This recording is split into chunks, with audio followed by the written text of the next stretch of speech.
Well, hi everyone, I'm Wayne and I'm from Mindvalley. And today I'll be talking about data versus creative and how you can basically use data to drive your creative. I only have 20 minutes here and I think that I have a ton to share, so I'll go really fast. So this is my photo. Hi. So before I start, I just want to talk a little bit about what Mindvalley is so that later on when I share examples, you guys will get the context. So Mindvalley is essentially an education technology company that publishes personal growth courses. So here are some of the courses that we publish. We have courses on public speaking, memory training, and also nutrition as well. And also, on average, we spend around $5 million on paid advertising. And the reason why I'm standing here today is because in June, half of that money that we spent actually went into video advertising as well. So I really want to share with you guys our learnings along the way. And for me, my primary KPIs is mostly around, because a lot of you, when you guys see like 5 million ringgit in advertising budget, you guys will think like, shit, these guys are burning a lot of money.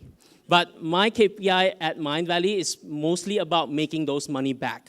So yes, we spent that 5 million ringgit in June. We also made all of that back with some profits as well. So how did we go from spending nothing on video advertising to 2.5 million in June? And today I'll be sharing with you guys our journey with that. So before you start any video advertising campaigns, obviously you need ideas for videos, right? And here are some of the places that we went to for video ideas. So this is probably like the biggest playground. Like I get orgasms going to this place on Facebook. So with every Facebook page right now, if you go like to the info and ads section, you can see all the ads run by a particular Facebook page. And it's not just limited to ads targeting Malaysians. It's also ads that people are using or running to target people from all over the world. For example, if you go to AirAsia's Facebook page right now, you'll see these 3 types of video ads. You will see a traditional television commercial with a lead character dying to go on a vacation. You'll see a very simple Instagram story ad with like text animations. You'll also see this very simple GIF with rotating backgrounds showcasing an offer from AirAsia. So all of a sudden, you have 3 types of videos that you can consider creating and running for your video ad campaign. So you just jot them down in your notebook and you move on to another 2. Of course, you have a ton of advertisers on Facebook as well. And the other thing that we found out at Mindvalley is that content videos work really well as an ad. Who would have known that like a video talking about something informational could actually perform really well in terms of advertising? So what we use a lot to find like ideas for videos to create is actually by using a very traditional keyword research tool. You can use your Google Keyword Planner or something like an Uber Suggest, which is free. You can pull out all the keywords that you can create a video for, so based on search volume. Because for YouTube, for example, people are still going to youtube.com to search for educational videos. And if your videos it's about a topic that people are searching for, then your likelihood of showing up in the search results is going to be higher, and at the same time, they perform really well in terms of ads. I will talk more about content videos later so that you guys get the idea. And of course, like with YouTube, you can also go to the biggest channels in your industry. And then what you do is that you sort all the videos that they have on the channel by popularity. With that, you will be able to find all the best videos that are featured. So for Mindvalley, we have videos created by people like Jay Shetty, Tom Liew, and all that. What we will do is we'll go to their channel, look at their best performing videos in the last month or so, figure out whether we could create something similar to their videos, and then we'll test it as an ad or a video content. Last but not least, this is becoming more and more important for us. So we started working with influencers like 3 months ago.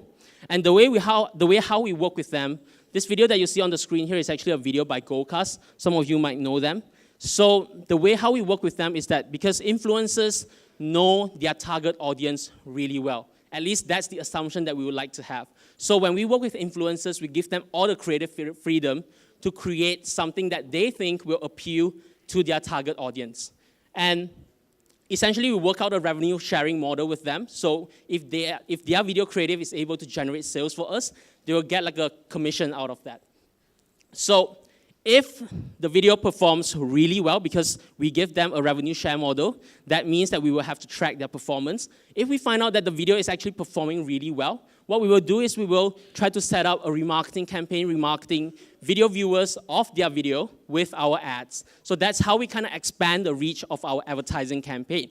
Now, if like once in a while there will be one video that just breaks out in terms of performance, with those type of videos, we actually start to talk to the influencer about licensing their content. And that means buying the rights to repurpose the content for our own use, whether as an ad or a content video. So using influencers to get video ideas. So with all that tools that I just showed you earlier, we actually tested a lot of video, a lot of like video ad types in the last year or so. And we tested text animation ads, we tested interviews, we tested viral videos, we tested testimonials, we tested videos in square, horizontal, videos with stock footages as well.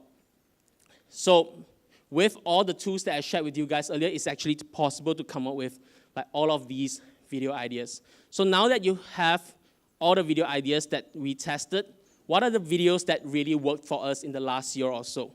These are the three. So for Mindvalley, trailers work really, really well because we sell courses. So a preview of these courses work very well for us. And also content videos that I mentioned about.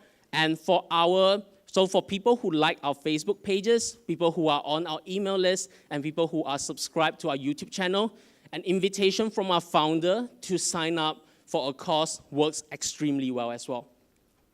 So this is how our trailer looks like. It's just a short GIF that I'm pulling out because we don't have the time. So this is the breakdown of the trailer. So we always start our trailer with an attention-grabbing statement. So with this trailer of ours, the author was actually saying, if knowledge is power, learning is your superpower. So if we are targeting this ad against people who are into learning, reading, and all that, this statement will actually appeal to them, and they will want to continue watching this trailer. And then it goes on to talk about cost benefits. We'll add some social proof to the video, and then it will end with a call to action. This is a content video. Doesn't seem much difference, but if you really dissect it, you will see these elements inside the video. Again, we always start with an attention-grabbing statement, so your first 5 seconds is really important, and then we will go on to like trying to relate to the audience with either a personal story or a client that the author worked with. And then we will share key learnings, key takeaways that the audience will find useful. Last but not least, we end with a call to action. And this is an invitation from our founder. Usually we run this type of videos to people who already know our brand. So people who are subscribed to our email list, people who like our Facebook page, and people who are subscribed to our YouTube channel. So we kind of show people behind the scenes of how we recorded the courses and what our founder thinks about an author. So the one takeaway from this section that I want you guys to take out of is create and test any video ideas that you can come up with. Test all of them. Okay, so if you can get 1,000 video ideas, test all of them. Hundreds, test all of them. Now, you're probably wondering like, okay, what to test with these videos, right? So a lot of times people come to me saying that creating videos is so expensive and it takes so much time, so much effort and all that. If you want me to test videos, that means creating multiple videos. But I want to change the paradigm a little bit of how you guys look at video creation. When we create videos, we don't look at one video we don't treat one video as a campaign. What we do is that we create videos we create modular videos. By modular videos, what I mean by that is you can actually break that video down into separate sections. As I showed you guys earlier, our trailers always have these 4 sections, and our content videos always have these 4 sections as well. So when it comes to testing, sometimes it's just about swapping these sections from one to another. So I can put my CTA all the way to the front. I can move my social proof to like the second section and all that. So with this, you create multiple variants of a particular video that you can then test.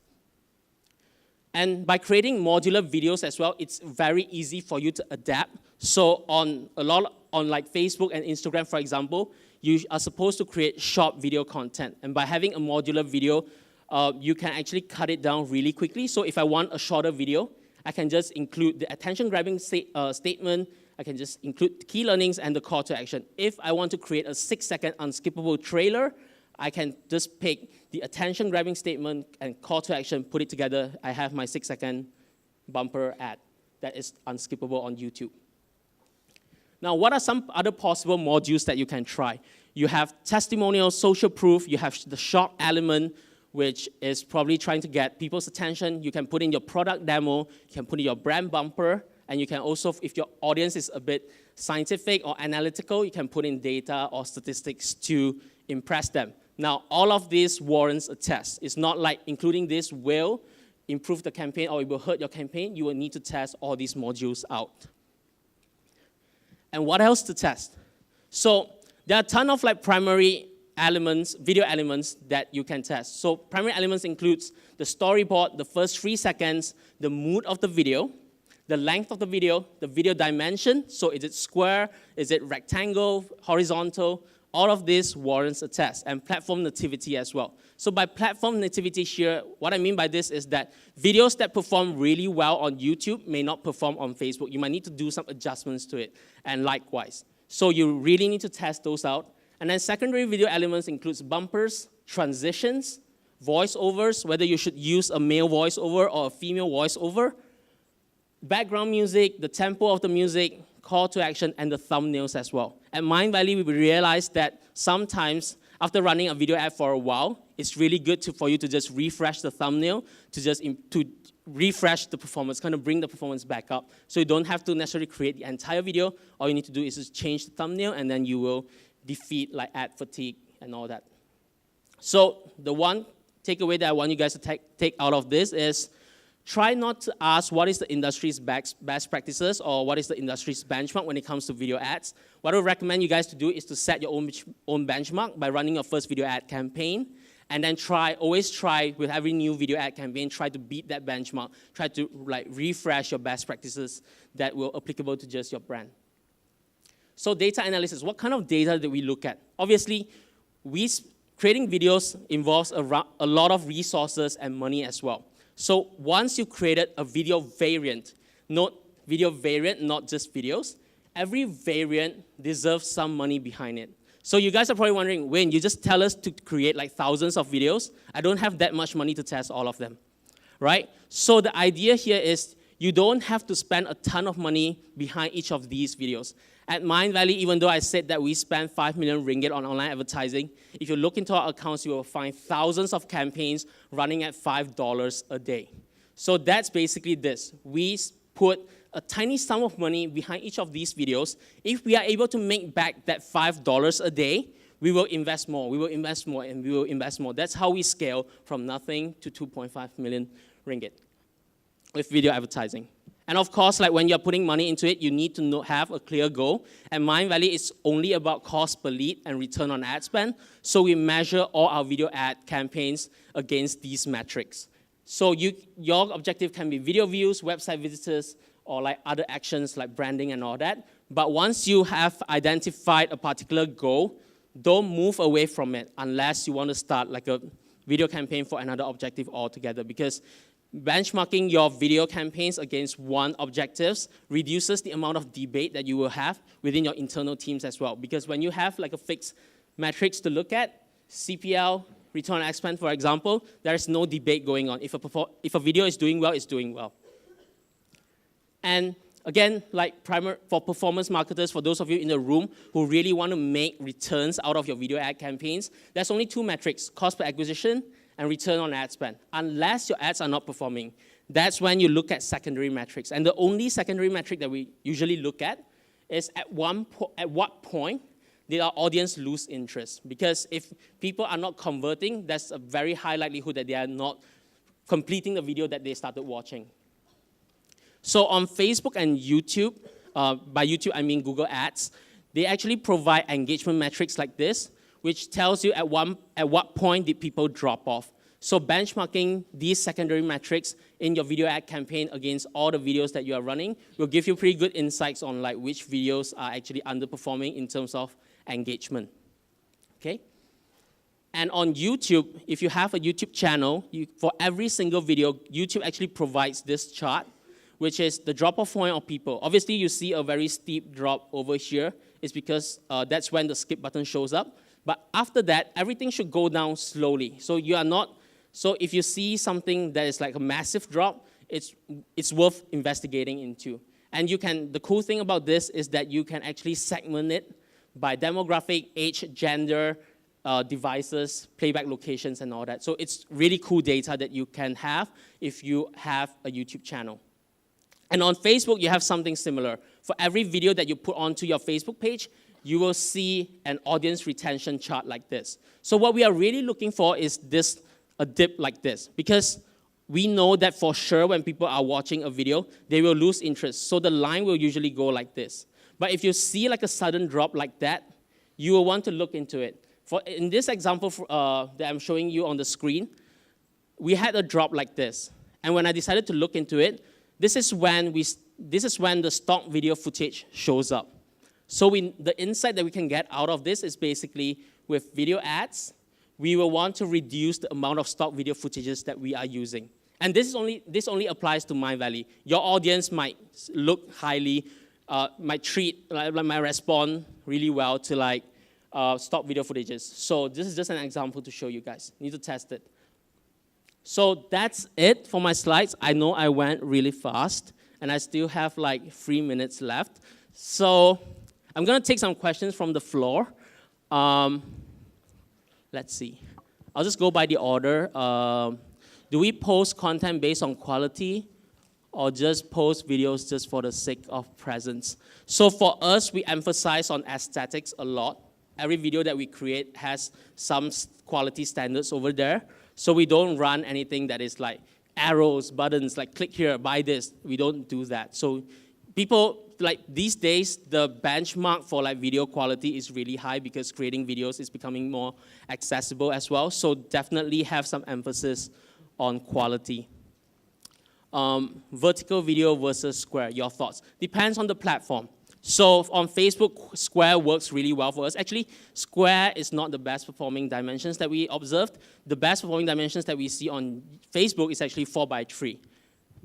4:3, 4:3, yes. So, and on vertical videos, obviously for Instagram stories, it works really well. But vertical videos doesn't work on Facebook newsfeed. Again, test for your own business. Is 5 million spending on advertisement only includes cost of video? This is just media buy, so the amount of money we spend on Google and Facebook. And creating videos, if you guys think about it, it's not that expensive. There are tools out there where you can just pay like $29 a month and you can create a really nice video with like slideshows and like rotating backgrounds and all that. You guys saw the ads used by AirAsia earlier. It does not involve a lot of video production cost. They just use some software and you can whip up a video like them. Which targeting do you find most effective and ineffective for your video campaigns? So the targeting that we find most effective these days, actually YouTube is a growing channel for us.